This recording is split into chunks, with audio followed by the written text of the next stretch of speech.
Hello friends. आज के lecture में हम लोग भारत के संविधान में administrative relations between the union and the states जानेंगे। उसके विषय में स्टडी करेंगे। जो भी एडमिनिस्ट्रेटिव रिलेशन है यूनियन गवर्नमेंट और स्टेट गवर्नमेंट के बीच में, ये संविधान के पार्ट 11 में दिया है। चैप्टर सेकेंड चैप्टर है, ठीक है। और आर्टिकल 256 से 263 तक है। तो कुछ बेसिक चीजें जान लेते हैं कि जो फेडरल स्ट्रक्चर होता है गवर्नमेंट का, इसमें कई लेवल्स पे गवर्नमेंट होती हैं। एक सेंट्रल गवर्नमेंट होती है और बहुत सारी स्टेट गवर्नमेंट होती हैं। तो इसमें होता ये है कि जो गवर्नेंस की पावर है वो डिवाइडेड होती है सेंट्रल गवर्नमेंट और स्टेट गवर्नमेंट्स के बीच में, ठीक है। तो इसलिए हमको मैक्सिमम कोऑपरेशन की जरूरत होती है सेंट्रल गवर्नमेंट्स के बीच में और स्टेट गवर्नमेंट्स के बीच में, सेंटर और स्टेट के बीच में। इसके अलावा पूरा कोऑपरेशन चाहिए स्टेट गवर्नमेंट्स के बीच में आपस में भी, तभी ये फेडरल स्ट्रक्चर सफल हो सकता है, ठीक है। पूरा कोऑर्डिनेशन होना चाहिए सेंटर और स्टेट के बीच में और स्टेट के वेरियस स्टेट्स के बीच में आपस में। लेकिन जो एग्जीक्यूटिव पावर्स का डिस्ट्रीब्यूशन कैसे होगा सेंटर और स्टेट के बीच में, ठीक है।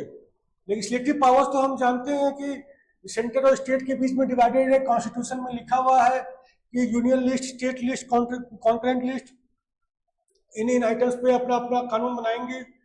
लेकिन इसी तरीके से एग्जीक्यूटिव पावर्स भी डिवाइड की जाती हैं, ठीक है, सेंटर और स्टेट के बीच में। लेकिन इसके कुछ एक्सेप्शंस भी होते हैं।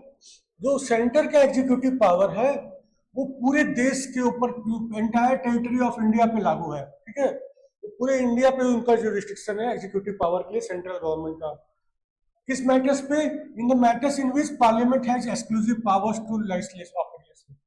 यानी कि यूनियन लिस्ट में जो संबंधित आइटम्स दिए हुए हैं उसके संबंध में जो भी एग्जीक्यूटिव पावर एक्सरसाइज करना होगा, कानून बनाया, कानून का इम्प्लीमेंटेशन करना हुआ, उसके लिए तमाम एजेंसीज, डिपार्टमेंट्स वगैरह एग्जीक्यूटिव पावर यूज करेंगे यूनियन लिस्ट से संबंध में। तो उसमें सेंट्रल गवर्नमेंट के पास पूरी एग्जीक्यूटिव पावर होगी। अच्छा, कोई ट्रीटी या एग्रीमेंट करती है सेंट्रल गवर्नमेंट किसी विदेशी देश के साथ, विदेशी कंट्री के साथ, तो उसमें अगर कुछ राइट्स, अथॉरिटी या जुरिडिक्शन गवर्नमेंट को मिलते हैं और उसके एक्सरसाइज में कुछ एग्जीक्यूटिव पावर यूज करना है तो वो भी सेंट्रल गवर्नमेंट के पास होगी, स्टेट गवर्नमेंट के पास नहीं होगी। स्टेट गवर्नमेंट के पास कौन सी एग्जीक्यूटिव पावर होगी? एक तो पहली बात कि स्टेट गवर्नमेंट की एग्जीक्यूटिव पावर उसी के स्टेट में ही एक्सरसाइज होगी। किस मैटर्स पे होगी? जिस मैटर्स पे स्टेट गवर्नमेंट की, स्टेट लेजिस्लेचर के पास पावर है कानून बनाने का, यानी कि स्टेट लिस्ट के सब्जेक्ट्स पे। और अब ये तो हो गया स्टेट लिस्ट, और इसके अलावा यूनियन लिस्ट था। यूनियन लिस्ट का आपने देख लिया, यूनियन लिस्ट में सारी एग्जीक्यूटिव पावर सेंटर के पास होगी, स्टेट लिस्ट की सारी एग्जीक्यूटिव पावर स्टेट के पास होगी। अब कॉन्करेंट लिस्ट में जो कानून बनेंगे उसकी एग्जीक्यूटिव पावर्स किसके पास होगी? वो तो दोनों, पार्लियामेंट और स्टेट लेजिस्लेचर तो दोनों बनाते हैं। उसकी एग्जीक्यूटिव पावर्स सारी स्टेट गवर्नमेंट के पास होगी, ठीक है। अगर सेंट्रल गवर्नमेंट ने यानी पार्लियामेंट ने बनाया है कोई कानून, तब भी एग्जीक्यूटिव पावर स्टेट गवर्नमेंट के पास होगी।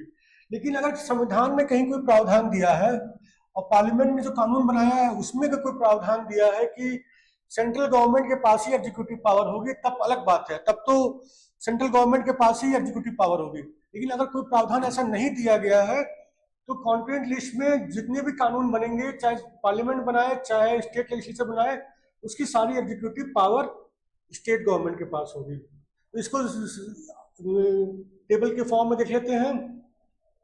अगर कॉन्करेंट लिस्ट का जो सब्जेक्ट है उस पर पार्लियामेंट ने कानून बनाया है और अगर उसमें एक स्पेसिफिक प्रावधान दिया हुआ है, चाहे कॉन्स्टिट्यूशन में चाहे उस लॉ में जो पार्लियामेंट द्वारा पास किया गया कि एग्जीक्यूटिव पावर सेंटर के पास होगी, तो फिर सेंटर वो पावर एक्सरसाइज करेगी।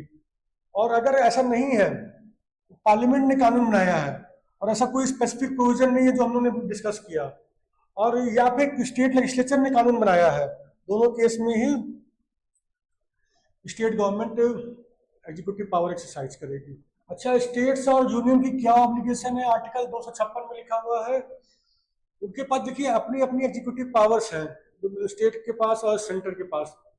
लेकिन जो सेंटर की एग्जीक्यूटिव पावर है वो सुपीरियर है स्टेट की एग्जीक्यूटिव पावर से है। इसलिए स्टेट की जो एग्जीक्यूटिव पावर है उस पर रेस्ट्रिक्शंस होंगी। उस स्टेट को अपनी एग्जीक्यूटिव पावर्स एक्सरसाइज करते वक्त ये इंश्योर करना होगा कि पार्लियामेंट ने जो लॉ बनाया है उसकी कंप्लायंस हो। और इसके अलावा स्टेट्स को ये भी इंश्योर करना होगा कि जब भी वो अपनी एग्जीक्यूटिव पावर इस्तेमाल करें तो वो कभी भी सेंटर की एग्जीक्यूटिव पावर को ब्रीच न कर दें। ठीक है, ऐसा क्यों बनाया गया प्रावधान? ताकि सेंटर अपनी एग्जीक्यूटिव पावर अनरिस्ट्रिक्टेड मैनर में इस्तेमाल कर सके। ठीक है। अच्छा, 256 आर्टिकल के तहत यूनियन गवर्नमेंट के पास ये भी पावर है कि वो इंस्ट्रक्शंस या डायरेक्शंस इशू करे स्टेट को, ताकि अभी रेस्ट्रिक्शंस वो कंप्लाई करे, जो रेस्ट्रिक्शंस है स्टेट गवर्नमेंट के ऊपर एग्जीक्यूटिव पावर के संबंध में। और इस तरह की जो भी इंस्ट्रक्शंस डायरेक्शंस यूनियन गवर्नमेंट देगी स्टेट गवर्नमेंट को, उसकी कंप्लायंस मैंडेटरी होगी। और अगर कंप्लायंस नहीं होती है तो फिर ये माना जा सकता है कि स्टेट गवर्नमेंट संविधान के अनुसार नहीं चल रही है। आर्टिकल 356 इन्वोक करके रेजिडेंट रूल भी लगाया जा सकता है। ठीक है। अच्छा, control of the union over states in certain cases है, जो अब तो पहले भी अपने 2 केसेस देखे। इसके अलावा आर्टिकल 257 में दिया गया है, सेंट्रल गवर्नमेंट को पावर दिया गया है डायरेक्शन इशू करने का। किस मैटर पे डायरेक्शन इशू करने का? Construction and maintenance of means of communication declared to be of national and military importance. Communication के साधन, जो केबल लाइनें गई हुई हैं या पोल्स लगे हैं, इससे कम्युनिकेशन हो रहा है, उसका कंस्ट्रक्शन करने के लिए, बनाने के लिए और उसका मेंटेनेंस करने के लिए सेंट्रल गवर्नमेंट डायरेक्शन दे सकती है। वो लाइनें चाहे तो नेशनल इंपॉर्टेंस की भी हो सकती हैं या मिलिट्री ऑपरेशन के लिए भी इस्तेमाल की जा सकती हैं। अच्छा, स्टेट के अंदर जो रेलवे लाइन गई है उसको प्रोटेक्ट करने के लिए भी डायरेक्शन इशू कर सकती है स्टेट को, सेंट्रल गवर्नमेंट इशू कर सकती है डायरेक्शन। जो स्टेट में शेड्यूल्ड ट्राइब्स हैं उनके लिए कुछ स्कीमें बनाने की, उनकी वेलफेयर के लिए कुछ स्कीमें बनाने के लिए और उसको स्कीमों पे एग्जीक्यूट करने के लिए भी सेंट्रल गवर्नमेंट डायरेक्शन इशू कर सकती है। अच्छा, जो लिंग्विस्टिक माइनॉरिटी ग्रुप के जो बच्चे हैं स्कूलों में प्राइमरी स्टेज पे, उनको उनकी मदर टंग में ही एजुकेशन प्रोवाइड की जाए, ऐसा इंस्ट्रक्शन भी सेंट्रल गवर्नमेंट दे सकती है। और ये सारे इंस्ट्रक्शन सेंट्रल गवर्नमेंट फोर्सफुली लागू करा सकती है, ये स्टेट गवर्नमेंट के लिए ऑप्शनल नहीं है। अच्छा, यूनियन गवर्नमेंट कुछ पावर्स दे सकती है स्टेट गवर्नमेंट्स को कुछ केसेस में, आर्टिकल 258 के तहत। ठीक है। देखिए, लेजिस्लेटिव पावर्स तो डिवाइडेड है कि मतलब कानून कौन, किस मुद्दे पे कौन कानून बनाएगा। स्टेट पे इन मुद्दों पे स्टेट बनाएगा, इन मुद्दों पे यूनियन गवर्नमेंट बनाएगी, पार्लियामेंट बनाएगी। और ये बहुत ही थोड़ा सा डिस्ट्रीब्यूशन जो है ये कॉम्प्लेक्स और रिजिड टाइप का है। तो जो यूनियन गवर्नमेंट है, यूनियन अपना कानून बनाने की पावर डेलीगेट नहीं कर सकती किसी स्टेट को कि मुझे ये पावर मिली है कानून बनाने की संविधान में, मैं डेलीगेट कर रहा हूँ, और पार्लियामेंट डेलीगेट कर दे कि भाई आप फला स्टेट में जगह कानून आएगा। ऐसा नहीं हो सकता है। और स्टेट गवर्नमेंट भी अपनी पावर डेलीगेट नहीं करती। एक सिंगल स्टेट डेलीगेट नहीं कर सकता अपना पावर सेंट्रल को, पार्लियामेंट को, कि स्टेट गवर्नमेंट की, स्टेट लेजिस्लेचर की जगह पार्लियामेंट बनाए। 2 या 2 से अधिक एग्रीमेंट करके बना कर सकते हैं, वो अलग चीज है, लेकिन एक सिंगल स्टेट ये डेलीगेट नहीं कर सकता। देखिए, इसी तरीके से जो एग्जीक्यूटिव पावर्स है ना, वो भी काफी रिजिड है। इसकी वजह से आपका कॉन्फ्लिक्ट हो सकता है स्टेट में और सेंटर में। इसीलिए ये आर्टिकल जो दोनों स्टेट्स के, सेंटर और स्टेट के बीच में डेडलॉक ना हो जाए और जो रिजिडिटी है उसको हैंडल किया जा सके, इसके लिए आर्टिकल 258 और 258A है कॉन्स्टिट्यूशन में। 258 में सेंट्रल गवर्नमेंट पावर्स डेलीगेट करती है, एग्जीक्यूटिव पावर्स, और 258A में state government executive powers delegate करती है सेंट्रल गवर्नमेंट को। ठीक है। अभी 258 हम लोग देख रहे हैं, सेंट्रल गवर्नमेंट जो स्टेट्स को पावर्स डेलीगेट करती है। पहला तो है तरीका है बाय एग्रीमेंट। प्रेसिडेंट क्या कर सकते हैं, पहले स्टेट गवर्नमेंट की कंसेंट लेकर के स्टेट गवर्नमेंट की कंसेंट लेकर के कुछ डेलीगेट कर सकते हैं, कोई फंक्शन, जो जिन मैटर्स पे जो एग्जीक्यूटिव पावर यूनियन के पास है, वो जिन फंक्शंस पे एग्जीक्यूटिव पावर यूनियन गवर्नमेंट के पास है, प्रेसिडेंट चाहे तो उसको डेलीगेट कर सकते हैं स्टेट गवर्नमेंट को, लेकिन पहले स्टेट गवर्नमेंट की कंसेंट लेनी होगी, ये एग्रीमेंट के तहत करना होगा। और ये जो डेलीगेशन होगा ये कंडीशनली भी हो सकता है, ये कंडीशंस फुलफिल करके, या अनकंडीशनली भी हो सकता है, जैसा भी चाहे। लेकिन मेन चीज है कि वो पहले स्टेट गवर्नमेंट की कंसेंट लेनी होगी, उसके बिना डेलीगेशन नहीं होगा। दूसरा तरीका है पावर डेलीगेट करने का बाय लॉ, ठीक है। तो अगर एक लॉ बनाती है पार्लियामेंट ऑफ इंडिया, जो जूनियर लिस्ट पे जो सब्जेक्ट्स दिए हुए हैं, जिसमें पार्लियामेंट ऑफ इंडिया को पावर दिया गया है, तो उसमें कुछ जो लॉ में पार्लियामेंट चाहे तो कुछ पावर्स या ड्यूटीज वगैरह स्टेट को या स्टेट की गवर्नमेंट ऑफिसर्स को या उसकी अथॉरिटीज को दे सकती है, ठीक है। इस केस में स्टेट गवर्नमेंट की परमिशन लेने की जरूरत नहीं है। अगर पार्लियामेंट ने कानून बनाया है किसी यूनियन लिस्ट के सब्जेक्ट पे, और उसने प्रावधान कर दिया है कि ये पावर्स, ये फंक्शंस डेलीगेट कर रहे हैं स्टेट गवर्नमेंट को, तो ये ड्यूटीज डेलीगेट कर रहे हैं, तो वो अब उसके लिए उनको स्टेट गवर्नमेंट की परमिशन की जरूरत नहीं है, कंसेंट की जरूरत नहीं है। अगर एग्रीमेंट होगा तब जरूरत है, ठीक है। अब उसका उल्टा देख ले, स्टेट गवर्नमेंट की पावर यूनियन गवर्नमेंट को कुछ फंक्शंस डेलीगेट कर देने की, एग्जीक्यूटिव फंक्शंस, इसके लिए भी यूनियन गवर्नमेंट की, सेंट्रल गवर्नमेंट की परमिशन लेनी होगी, पहले कंसेंट लेनी होगी, ठीक है। तो अब उस स्टेट के गवर्नर सेंट्रल गवर्नमेंट को या उसके किसी अधिकारी को वो फंक्शंस डेलीगेट कर सकते हैं। जो भी matter executive power state government के पास है, उसके संबंध में कुछ powers, functions, duties central government को गवर्नर डेलीगेट कर सकते हैं, लेकिन पहले सेंट्रल गवर्नमेंट की परमिशन लेनी होगी, कंसेंट लेनी होगी, ठीक है। और ये भी वो चाहे तो कंडीशनली कर सकते हैं या अनकंडीशनली भी कर सकते हैं, दोनों ही तरीका है। अच्छा, जैसे हमने भी देखा कि यूनियन लिस्ट में वो लोग पार्लियामेंट पावर बनाएगी, पार्लियामेंट कानून बनाएगी और उसको उसमें लिख देगी कि ये फंक्शंस और पावर्स अगर हम डेलीगेट कर रहे हैं स्टेट गवर्नमेंट को। अगर स्टेट गवर्नमेंट कोई कानून बनाती है स्टेट लिस्ट के सब्जेक्ट्स पे, तो क्या उसमें लिख सकती है कि नहीं ये पावर हम डेलीगेट कर रहे हैं यूनियन गवर्नमेंट को? नहीं, ऐसा नहीं अलाउड है। स्टेट गवर्नमेंट जब कानून बनाएगी उस कानून में ये प्रावधान नहीं डाल सकती कि ये पावर्स, ये फंक्शंस, ये ड्यूटीज हम यूनियन गवर्नमेंट को डेलीगेट कर रहे हैं, क्योंकि ये अलाउड नहीं है।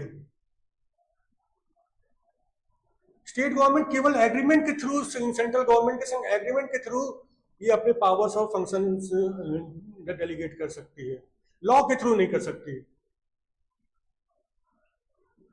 अच्छा, jurisdiction of the union in relation to territories outside India, article 260। तो देखिए, इंडिया की जो गवर्नमेंट है, सेंट्रल गवर्नमेंट है, अगर वो एग्रीमेंट करती है किसी दूसरे देश की गवर्नमेंट के साथ, ठीक है, किस लिए एग्रीमेंट करती है? उस देश में कुछ एग्जीक्यूटिव, लेजिस्लेटिव या जुडिशियल फंक्शंस को अंडरटेक करने के लिए, वो एग्जीक्यूट करने के लिए, तब वो कर सकती है। किसी दूसरे देश का एग्जीक्यूटिव, लेजिस्लेटिव या जुडिशियल फंक्शन के लिए एग्रीमेंट कर सकती है हमारे देश की सेंट्रल गवर्नमेंट किसी दूसरे देश की गवर्नमेंट के साथ, ठीक है। Public records and judicial proceedings, public acts, records and judicial proceedings, article 261। Full faith and credit should be given throughout the territory of India to public acts and records and judicial proceedings of the union and of every states, ठीक है। ये बहुत simple सा है। Parliament is empowered to make a law to determine the manner in which and the conditions under which the acts, records and proceedings as above should be proved and effect thereof determined, ठीक है। एक ये article देखते हैं, article 262, adjudication of disputes relating to waters of inter state rivers and और river valleys. अक्सर ये सुनने में आया हो कि कोई नदी कई राज्यों से पास करती है, तो उसके पानी का बंटवारा कैसे होगा? जिस राज्य में पहले आई वहीं पे वो रोक करके सारा पानी ले ले, दूसरे राज्य को मिलेगा नहीं, तो इसके लिए डिस्प्यूट हो जाता है। तो आर्टिकल 262 पार्लियामेंट को ये पावर देता है कि कोई भी डिस्प्यूट हो या कंप्लेंट हो तो उसका जजमेंट पार्लियामेंट करेगी। ठीक है, किस लिए डिस्प्यूट हो सकता है? यूज करने के लिए, डिस्ट्रीब्यूशन करने के लिए, कंट्रोल करने के लिए। किस चीज का? पानी जो कि इंटर स्टेट रिवर या रिवर वैली का है, उसका पानी को यूज करना, डिस्ट्रीब्यूट करना, कंट्रोल करने के विषय में कुछ राज्यों में डिस्प्यूट हो सकता है। तो सेंट्रल गवर्नमेंट के पास पावर, सॉरी पार्लियामेंट के पास पावर है आर्टिकल 262 के तहत कि वो उसके कानून बनाए और किस तरह से उसका एडजुडिकेशन होगा, कैसे जजमेंट होगा उसका, वो डिसाइड करे। ठीक है, तो इसके इसी पावर को यूज करके एक एक्ट बना है, inter state water disputes act 1956। ठीक है, आर्टिकल 262 ये भी पावर देता है पार्लियामेंट को कि वो कानून बनाया है कि उसमें कानून में ये लिखा हो कि सुप्रीम कोर्ट या कोई और कोर्ट इस मैटर में जुरिडिक्शन नहीं होगा। ठीक है, पानी का अगर कोई डिस्प्यूट हो गया तो कोई जुरिडिक्शन कोई सुप्रीम कोर्ट के पास या किसी और कोर्ट के पास नहीं जा पाएगा। और इससे ये जो आर्टिकल, ये जो inter state water disputes act 1956 बना है, इसमें सेक्शन 11 है। सेक्शन 11 में लिखा है कि ये मैटर सुप्रीम कोर्ट के जुरिडिक्शन में नहीं होगा, वाटर डिस्प्यूट वाला, और ये ट्रिब्यूनल बना है इसके लिए, उसके पास जाएगा। ठीक है, अब आर्टिकल 263 देख लेते हैं, provisions with respect to an inter state council. Article 263 के तहत प्रेसिडेंट को पावर दी गई है कि वो एक इंटर स्टेट काउंसिल, कई तरह के इंटर स्टेट काउंसिल बना सकते हैं। अगर उनको लगे कि ये जनहित में होगा और कि एक काउंसिल बनाई जाए, और उसको क्या ड्यूटी दी जाए? Inquiring into and advising upon disputes which may have arisen between states. अगर स्टेट्स के बीच में कुछ डिस्प्यूट्स आ गया हो तो उसको इंक्वायरी करना और उसके विषय में सलाह देना प्रेसिडेंट को। Investigating and discussing subjects in which some or all of the states or the union or one or more of the states have a common interest. कुछ सब्जेक्ट्स ऐसे होते हैं कि जिसमें कई स्टेट्स का कॉमन इंटरेस्ट होता है, या फिर सेंट्रल गवर्नमेंट का और स्टेट गवर्नमेंट का कॉमन इंटरेस्ट होता है, तो उसको इन्वेस्टिगेट करना और उसको डिस्कस करने के लिए। और इसके अलावा और रिकमेंडेशंस दूसरे सब्जेक्ट्स पर रिकमेंडेशन के लिए। ठीक है, मेनली कोऑर्डिनेशन पॉलिसी के लिए, जो सब रिकमेंडेशन देने के लिए प्रेसिडेंट चाहे तो एक काउंसिल बना सकते हैं इस पर्पस के लिए, है, और वो उसकी ड्यूटीज और ऑर्गेनाइजेशन और प्रोसीजर वगैरह भी डिफाइन कर सकते हैं।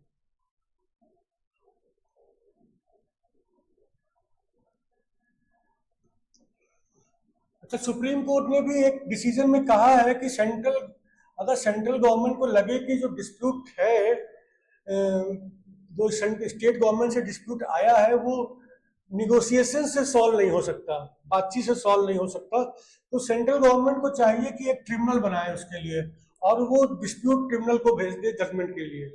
तो इसी पावर की एक्सरसाइज करते हुए, 263 की पावर की एक्सरसाइज करते हुए, फिलहाल 3 काउंसिल्स प्रेसिडेंट ने बनाई हैं, प्रेसिडेंट ऑफ इंडिया ने।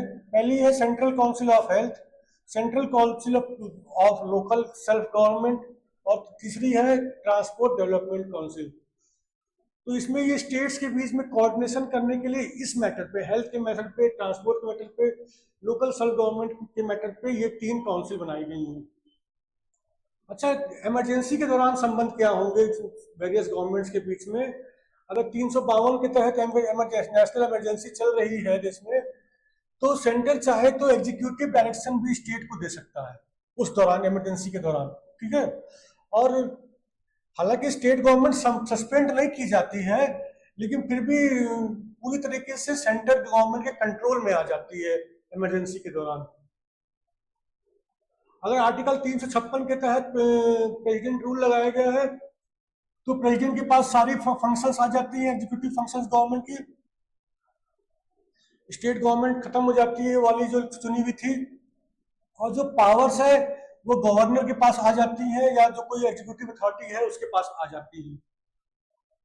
अगर फाइनेंशियल इमरजेंसी है तो आर्टिकल 360 के तहत चल रही है, तो centre is empowered to direct the state to observe canons of financial property. Central government के पास पावर आ जाती है कि स्टेट गवर्नमेंट्स को आदेश दे कि फाइनेंशियली प्रूडेंस मेंटेन करें, कम खर्च करें। इसके अलावा कुछ अन्य डायरेक्शंस देना चाहे सेंट्रल गवर्नमेंट तो वो भी दे सकती है। इसके अलावा कुछ एक्स्ट्रा कॉन्स्टिट्यूशनल एजेंसीज बनाई गई हैं ऑल इंडिया प्रॉब्लम्स को सेटल करने के लिए। ये कॉन्स्टिट्यूशन में उसका प्रावधान नहीं दिया गया है, लेकिन वो देश के कोऑर्डिनेटेड डेवलपमेंट ऑफ इंडिया के लिए कॉन्स्टिट्यूशनल एक्स्ट्रा कॉन्स्टिट्यूशनल बॉडीज बनाई गई है। एक नीति आयोग है, national institutions for transforming of India, एक नेशनल डेवलपमेंट काउंसिल है, एक नेशनल इंटीग्रेशन काउंसिल है। ये सब एक्स्ट्रा कॉन्स्टिट्यूशनल बॉडीज हैं जो बनाई गई हैं। नीति आयोग के तमाम फंक्शंस और एम्स एंड ऑब्जेक्टिव्स दिए गए हैं उसको फुलफिल करने के लिए, और overall coordination between states and development of India, और उसके फीचर्स हैं तमाम नीति आयोग के। इसके अलावा सेम चीज नेशनल डेवलपमेंट काउंसिल के लिए भी है और नेशनल इंटीग्रेशन काउंसिल के लिए भी है। इसके अलावा लास्ट में हम लोग देखेंगे सेंटर और स्टेट के बीच में कंसल्टेशन के लिए भी कॉन्फ्रेंसेस ऑर्गेनाइज की जाती है तमाम बड़े बड़े ऊंचे लेवल पे है। जनरली ये एनुअल लेवल पे की जाती हैं, कोई लेकिन कंपलसरी नहीं है एनुअल ही हो। एक तो गवर्नर्स